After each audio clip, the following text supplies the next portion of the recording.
Bom dia.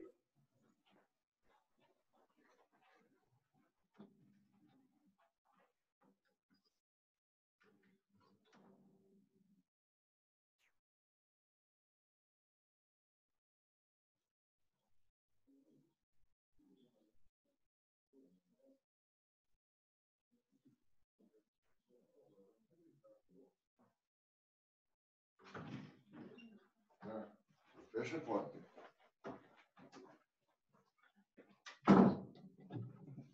Olha como é que tá. É só você. Meu Deus do céu.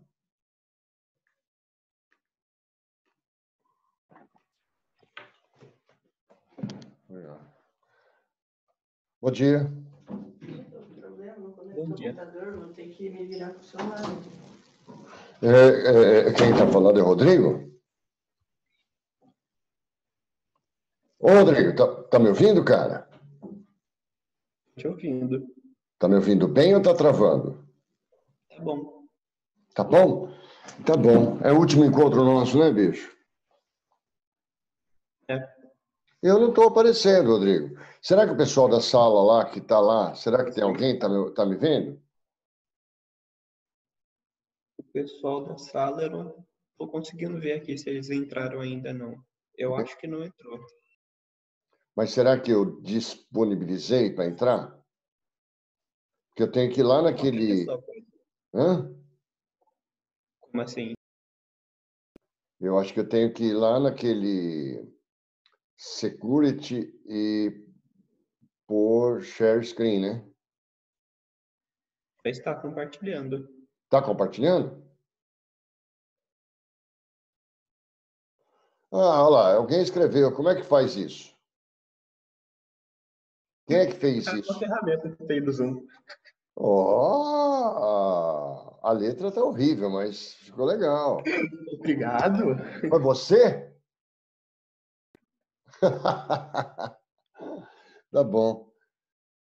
Bom, moçada, eu não sei se ele pode começar. Tem pouca gente já, né? A moçada já está de férias aí ou não? E tipo, seria a última semana, tem muita gente faltando. A última aula tinha 9 pessoas no máximo. Olha só, Rodrigo, mas normal, né, meu? Ninguém aguenta mais, né? Eu acho, eu nem sei se na sala de aula tem gente. Eu acho que deve ter uma pessoa no mínimo. Uma, No mínimo. no mínimo. Boa, pode ser.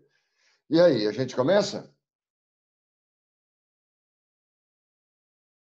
Acho que pode começar, já deu a hora. Ah, então vamos lá, Rodrigo. Só está o Rodrigo aparecendo para mim, eu não estou vendo mais ninguém. A Ana parece que entrou aí, mas ela não aparece mais para mim. O Thiago tá com a câmera aberta também. O Thiago? Mas Bom só dia, você. bom Nossa, que voz, olha que voz, cara. Quem foi esse? Não fala, né? Bom, vamos lá. Fui eu. Foi eu quem? Quem? Foi o Thiago. O Tiago. Então, vamos lá. Enquanto nós estamos aí, Rodrigo, dá para ver quantos participantes? Tem 7 pessoas, Tá bom. contando com você. Comigo, nossa, estamos pobres, né? Mas é que o pessoal está de férias já. Moçada, eu só queria fechar. O ano que vem vai ser um ano que a gente espera seja bem diferente do que foi esse ano, né? Então, fico muito comprometido, e aí vocês vão falando a hora que vocês querem falar, ficou muito comprometido o nosso curso, né?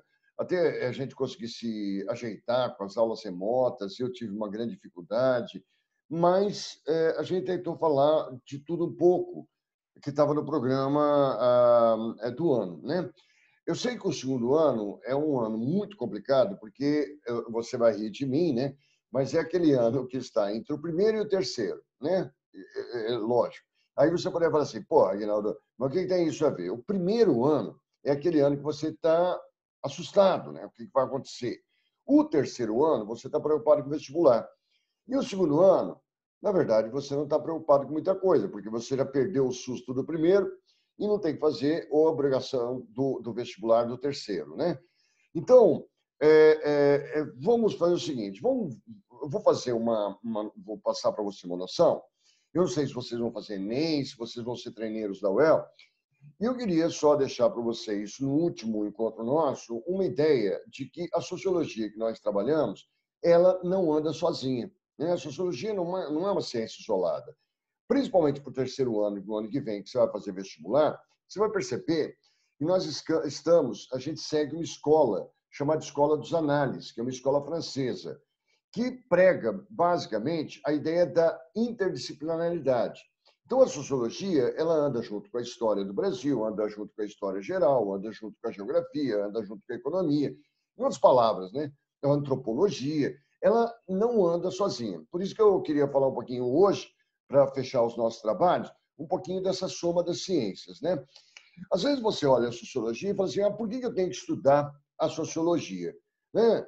Eu não quero ser sociólogo. Moçada, é aí que mora o pepino, né? Nós temos as chamadas ciências humanas e as ciências sociais. Se você olhar aqui, por exemplo, as ciências sociais, ela é muito mais ligada à ideia de você com você mesmo embebido numa sociedade, né? Já as ciências sociais, ela busca o que importa mais não é o seu eu individual, seria basicamente a sociedade como um todo. Então, enquanto a ciência humana se preocupa com você dentro da sociedade, é o caso da história, principalmente, as ciências sociais ela está muito preocupada com o ambiente social como um todo e você fica no segundo plano.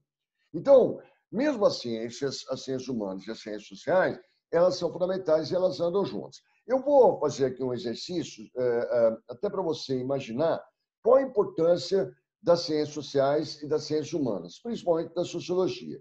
Eu vou pedir para você dar uma olhadinha, né, no slide que a gente está passando, por exemplo, por que a gente tem que analisar, esquecendo aí Comte, Durkheim, os teóricos, é um bate-papo, né? Por que a gente teria que analisar os aspectos sociais? E aí eu coloquei, por exemplo, aqui, você participar do desenvolvimento de uma sociedade, participar da política, do processo de educação, discutir diversidade, seja de gênero, de etnias, discutir os problemas das minorias, eu estou falando de negros, das próprias mulheres, de idosos, de homossexuais, seriam, na verdade, minorias, aqueles grupos que não têm os direitos que existem no papel, mas não são plenamente reconhecidos. Quer dizer, por que estudar esse tipo de coisa? As minorias, o papel da educação, como anda o trabalho no mundo, olha, o Hugo apareceu, né? Como anda o mundo político, como é que a sociedade é estratificada, como é que as influências religiosas elas estão na nossa vida, por que a violência e a criminalidade aumenta. Tudo isso, moçada, é importante porque você passa a ter uma visão de mundo um pouco mais ampla, né? A gente vai descobrindo realmente coisas novas. Eu vou pedir, só para você ter ideia, vocês lembram dessa imagem que está aparecendo aqui para vocês? Professor, Oi? é que a gente não está vendo nenhuma imagem. A gente consegue ver a sua tela, mas a gente só está vendo, tipo, gerenciador de arquivos. Não estamos vendo E o que arquivo eu faço, Rodrigo? As moças da... Enfim, deixa eu lá. Esqueceram de conectar aqui. Ô, Eduardo. Bom dia, professor. Bom dia. Só está sozinho aí, Eduardo? Né? Mas, enfim. Está sozinho na sala? Tô.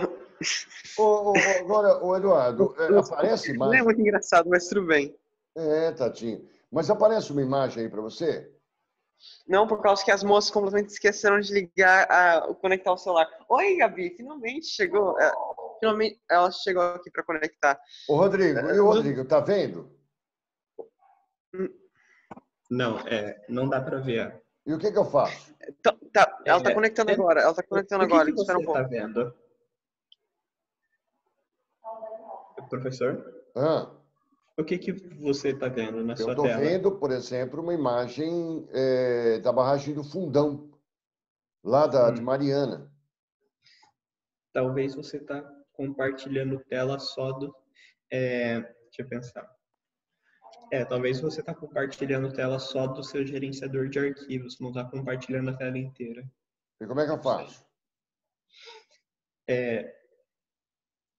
Pensar. Sabe o share screen? Sei. Você pode ir nele. Vou, deixa eu ver. Posso, claro. Peraí. Aí nele, acho que tem uma opção de compartilhar a tela inteira. Deixa eu ver share screen aqui. Caramba, tá passando. Pause share. E agora? Tá, aí agora você abre ele de novo e tem uma opção. Ah, peraí, tem uma opção escrito para pausar. Tem. Você pode pausar no momento? Vamos lá. Share. E agora? Tá, agora você pode clicar nele de novo para. É que está escrito Aí, stop share. sim, clica no stop. Aí. E Agora agora? você clica de novo no share screen Ah, e deve ter uma opção aí que inclui a tela toda, tipo full screen ou alguma coisa assim. Só clica na opção que vai estar mostrando seu arquivo. Tipo, e aí? agora sim, estamos vendo. É? Deu? Tá para ver aí? Você, Márcio? Dá Agora, para ver. Dá agora para ver deu. aí? Deu aí, Eduardo? Então lá, o Eduardo sozinho lá na sala, tadinho. Mas eu queria, só para vocês terem uma ideia, por exemplo, às vezes as coisas aparentam não influenciar as nossas vidas. Se você pegar essa imagem do dia 5 de novembro de 2015, né? Eu estava falando que o Rodrigo não estava aparecendo, agora ele falou que aparecendo, são os efeitos do rompimento da barragem de Mariana, lá em Minas Gerais, né? Ali 19 pessoas morreram, está escrito aí na legenda, todo o ecossistema do Rio Doce foi comprometido, os regentes chegaram até o Espírito Santo, e por que, na verdade, isso que parece tão distante de nós se torna importante para as ciências sociais, principalmente para as ciências humanas, né? Por quê? Da mesma forma que você pegar o que aconteceu esse ano, essa pandemia do coronavírus, do Covid-19, né? Que trouxe, na verdade, para nós novas formas de relacionamento, né? Então, a gente, por exemplo, estou falando aqui com você, está lá o Eduardo sozinho na sala e vocês estão em casa, e as nossas relações se modificaram completamente, né? Então, eu, por exemplo, tenho trauma, né? Eu estou com medo de chegar próximo às pessoas, se eu me aproximo, eu fico meio temeroso, eu uso, como vocês, na verdade, máscara, eu estou isolado em casa, e isso traz consequências para a nossa vida. Então, o que eu quero dizer para você é que a sociologia não é um amontoado de teorias. Ela serve fundamentalmente para a gente verificar o que nos cerca e como que isso nos afeta, né? Eu coloquei aqui um outro exercício, né? Então, quer queira, quer não, Mariana influenciou as nossas vidas, a barragem rompida. Como, na verdade, a pandemia mais que ninguém, né? Mais que nenhuma outra ação. Da mesma forma, quem conhece São Paulo sabe o que eu vou falar. São Paulo, por exemplo, vou fazer um exercício que eu coloquei para vocês aqui. Em São Paulo, na cidade, a cidade é muito pequena em relação ao que ela é hoje, em 1900. Então, em 1900, São Paulo, já andei falando isso para você, era apenas a nona cidade do Brasil em termos de tamanho. Perdia para Cuiabá, perdia para o Rio de Janeiro, que era a capital federal, perdia para Salvador, perdia para Belém do Pará. Era a nona cidade mais populosa e povoada do Brasil, né? E, de repente, eu peço para você imaginar se lá em São Paulo, em 1890, as ruas completamente sem calçamento, muitas casas cobertas, coloquei aqui, ó, não eram com telhas, um mato avançando em muitas regiões, as várzeas de São Paulo, não sei se você sabe o que é várzea, são aquelas partes alagadas, próximas aos rios Tietê, Pinheiros, elas eram intactas, as pessoas tomavam banhos, né? E faziam piqueniques às margens do rio Tietê. Hoje você vai para o Tietê, por exemplo, você fica apavorado. Pois é, e São Paulo, em 1890, era um. Olha aqui uma imagem de São Paulo. E, de repente, você olha para São Paulo hoje, olha como ela está. Olha a comparação. 1890, uma cidadezinha de nada, e, de repente, ou quase nada, e olha no que se transformou São Paulo. Então, eu aí vou contando uma história que, em 1900, o prefeito de São Paulo era um grande cafeicultor, que era Antônio Prado, que era visto, nossa, até hoje na história, como um grande prefeito. É da época dele que São Paulo começa a se transformar. Eu não sou muito fã do Antônio Prado, porque ele, na época dele, surge, por exemplo, a Avenida Paulista. Né? Olha aqui, a Avenida Paulista, inaugurada em 1891. E surgem algumas transformações na cidade de São Paulo espetaculares. Quem conhece o centro de São Paulo, por exemplo, Camille está me ouvindo? De repente, ele que cria aquele triângulo central, a Praça da Sé, a Rua São Bento, a Rua Direita, quer dizer, ele transforma espetacularmente a cidade de São Paulo. Então, a cidade de São Paulo ela vai ganhando ares de metrópole. Né? Claro que, de repente, se eu pedir para você fazer um exercício, imagine se São Paulo em 1890 e agora, em 2020, quem vai para São Paulo conhece, é claro que essa transformação, que ela sempre foi cada vez mais contínua, né? Só que ela trouxe várias transformações e consequências. Então, o fato de São Paulo crescer trouxe para São Paulo uma complicação muito grande. Eu, quando era criança e morei e cresci em São Paulo, eu não imaginava que, dentro do Brasil, poderia haver uma cidade melhor que São Paulo, né? Porque é uma cidade maravilhosa, eu acho sensacional. Hoje, se eu for para São Paulo, eu tenho alguns problemas, porque eu já me sinto mal, ou não me sinto tão bem em São Paulo. Né? Por quê? Porque, na verdade, essas transformações de um século em São Paulo trouxeram aí algumas consequências espetaculares que eu anotei aqui para você. O índice de criminalidade aumentou, é difícil respirar em São Paulo, o barulho é intenso, é uma cidade que funciona 24 horas por dia, os terrenos são muito caros, você já não tem mais praças para sentar, né? O número de favelas aumentou consideravelmente. Nós estudamos isso. Você tem em São Paulo uma dificuldade de mobilidade absurda, a produção de lixo espetacular, enchente é a coisa mais normal em São Paulo, porque não tem para onde escoar a água, né? Foi praticamente tudo soterrado. Quer dizer, esse exemplo que eu quero te dar mostra para nós a importância das ciências sociais humanas, ciências como a sociologia.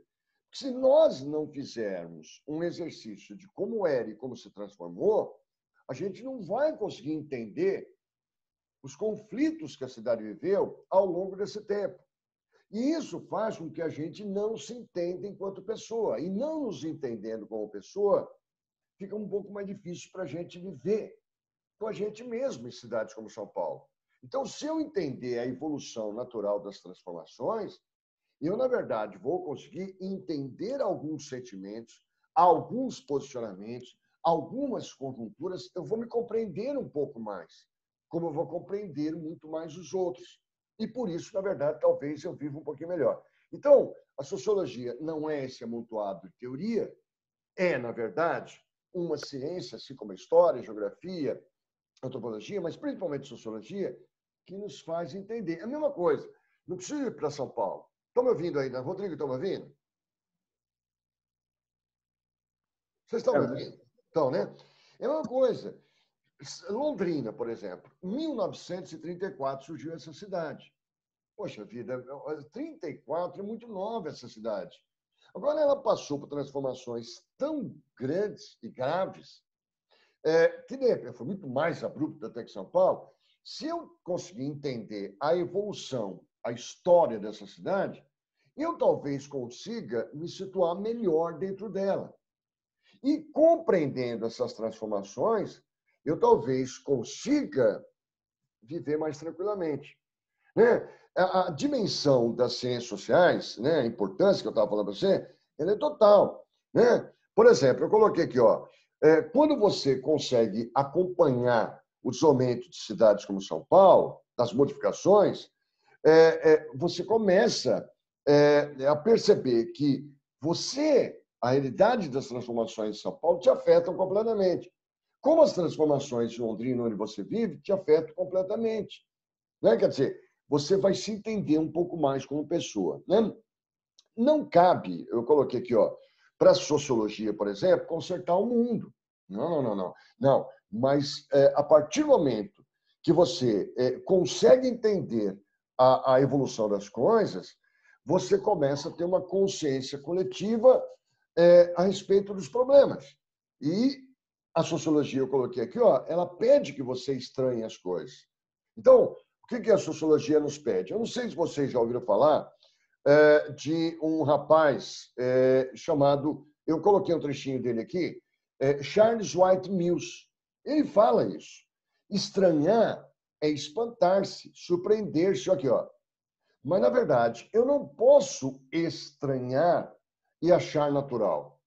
Então, por exemplo, se eu estiver andando nas ruas de Londrina e, de repente, eu presenciar um assalto, eu vou estranhar esse assalto.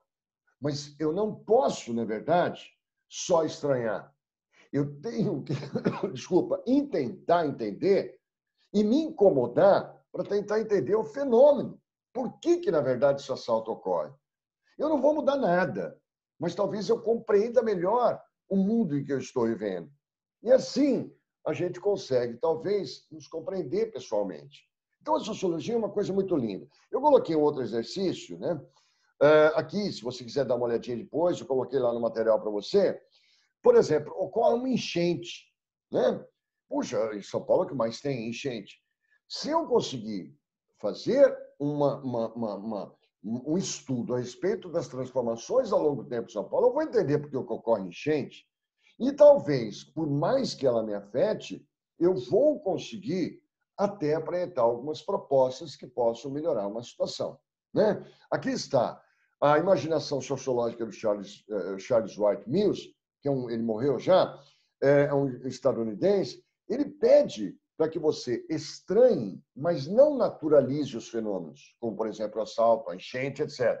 Mas que você tente entender, porque o fato de você estranhar e não naturalizar, isso te incomodar, faz com que você se compreenda melhor e veja um contexto no coletivo. E compreender o coletivo faz com que você se sinta melhor, né? Menos sozinho. E até tente achar algumas soluções até para a sua vida. Vamos entender, por exemplo, por que eu sou muito isolado, por que eu sou mais tímido, por que, na verdade, eu estou inseguro. Tudo isso, o contexto social, reflete no lado individual. Não no caráter, mas na personalidade da gente. Então, a sociologia e outras ciências servem para isso. De tudo que nós falamos, Sada, não hoje, mas ao longo do curso, eu fico, às vezes, questionando também, né, por que a gente estuda tudo isso? Porque a gente tem que questionar. Por exemplo, eu perguntaria para você, diante de tudo isso, o que você acha que prevalecerá nos seus próximos anos de vida? Por exemplo, deixa eu ser um pouco mais claro. Você acha que vai prevalecer a corrupção ou vai prevalecer a honestidade? O que você acha? Rodrigo, o que você acha? O que vai prevalecer na tua vida? Corrupção ou as pessoas vão ser mais honestas? Corrupção. Você acha que vai prevalecer a corrupção? Vocês não acham, por exemplo, que o fato de nós escancararmos, através principalmente da imprensa, da Lava Jato, atos de corrupção, vocês já perceberam que a coisa era muito mais feia um tempo atrás e nós vamos percebendo que isso é intolerável? E a fiscalização, Rodrigo, os órgãos fiscalizadores, eles, na verdade, coíbem mais atos de corrupção. Não chegamos ao ideal. Mas se nós não tivéssemos noção de tantas falcatruas, nós não pressionaríamos tanto e, na verdade, não caminharíamos de forma melhor para as transparências. Londrina, por exemplo, está entre as cidades mais transparentes nos seus gastos do Brasil. Agora, já houve aqui muita corrupção, não sei se vocês sabem, mas, por exemplo, não vou citar nomes, mas gostaria, mas nós tivemos prefeitos, né, que foram empichados por atos de corrupção. Nós tivemos um deputado federal que é o grande mentor dos roubos das estatais com o Petrobras. Dizem que ele já morreu, mas ele é de Londrina. O doleiro que lavava o dinheiro da corrupção, o Youssef, ele é de Londrina.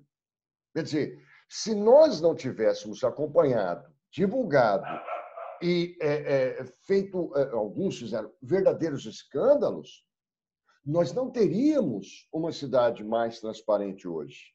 É nesse sentido. Nós não podemos... E quem que ajudou isso?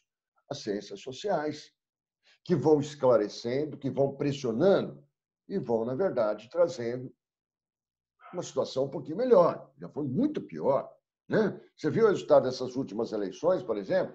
Aqueles que, na verdade, tiveram aí uma desconfiança de corrupção não foram colocados, principalmente nas capitais, como o caso do PT.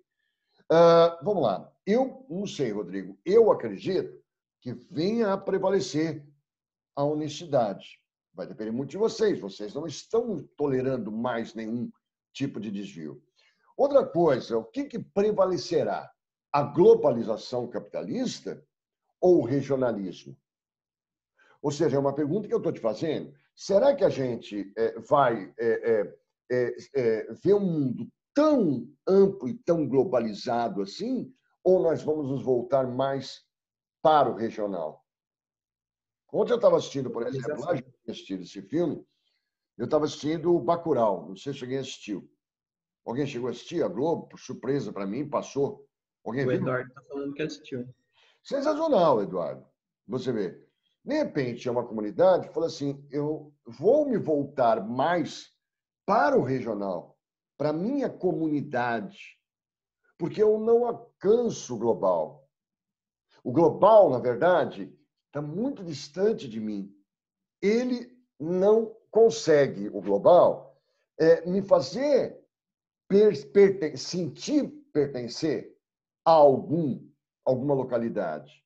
Talvez o regionalismo ele ele prevaleça, mas para isso a sociologia vai entendendo. Por exemplo, há um tempo atrás, quando eu falei para você que eu imaginava que a família ia acabar, é que vocês talvez não tenham essa noção.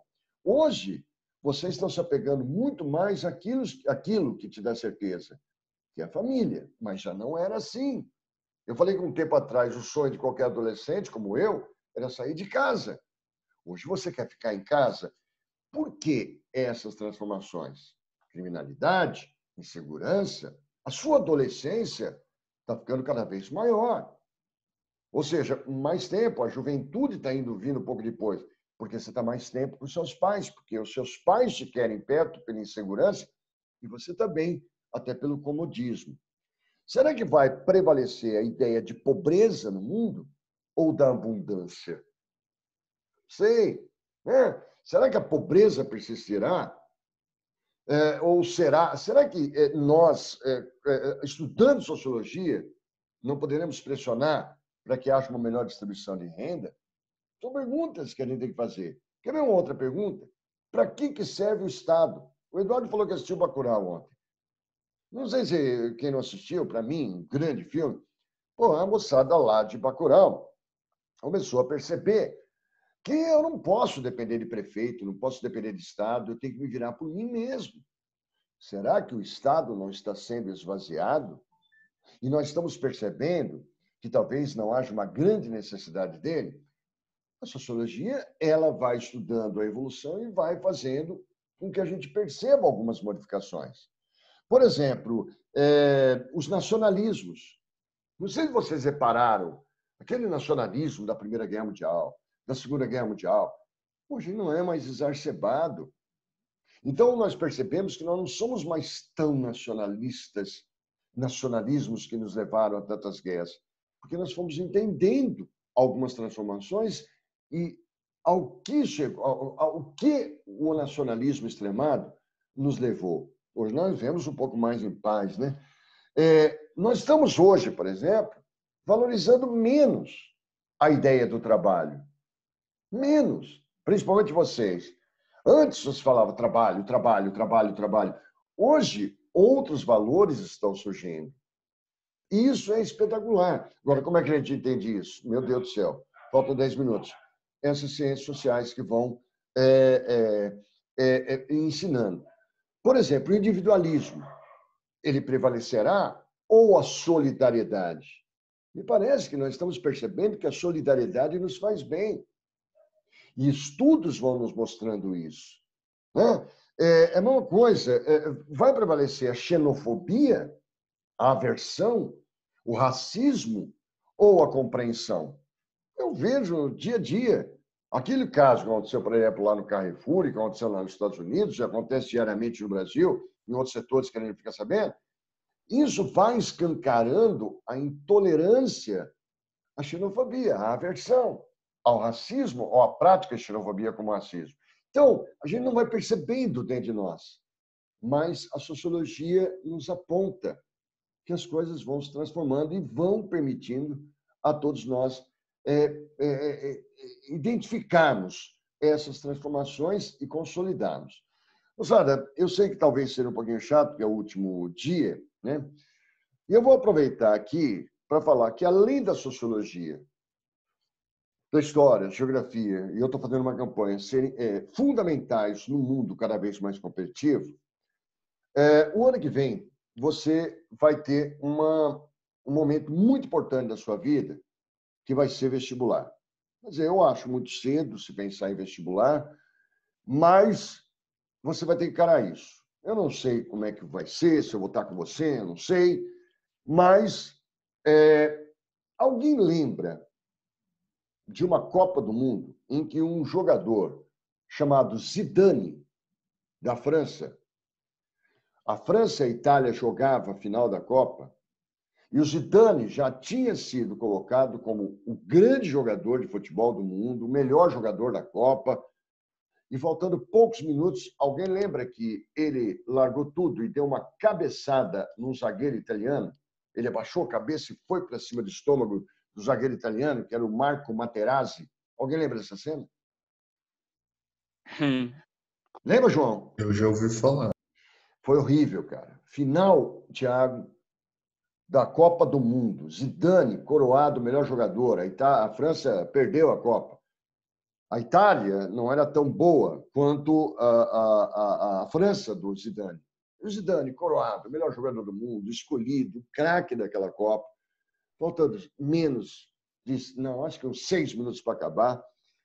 Esse Materazzi provocou o Zidane, falou alguma coisa da irmã do Zidane, o Zidane perdeu a cabeça, baixou essa cabeça e foi para cima ridiculamente, se você pegar essa imagem, e deu uma cabeçada fortíssima no Materazzi.